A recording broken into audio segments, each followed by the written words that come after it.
বাংলার মাটিতে না হওয়া পর্যন্ত আওয়ামী লীগকে যে বা যারাই পুনর্বাসিত করার চেষ্টা করবে না কেন তাদেরকে এই ছাত্র জনতা প্রতিহত করতে প্রস্তুত রয়েছে।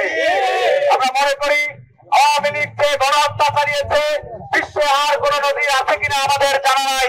যে রাষ্ট্রযন্ত্র তার নাগরিকের উপর 1 মাসে 36 দিনে এভাবে 2000 হত্যাকাণ্ড ঘটিয়েছে।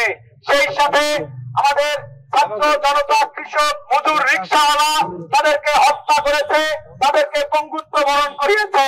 সেই আওয়ামী লীগকে কোনোভাবে এই বাংলার মাটিতে পুনর্বাসিত করা হবে না। সেনাবাহিনী আমাদের সার্বভৌমত্বের প্রতীক। সেই সেনাবাহিনীকে যারা কলুষিত করার চেষ্টা করবে আমরা তাদেরকেও প্রতিহত করব।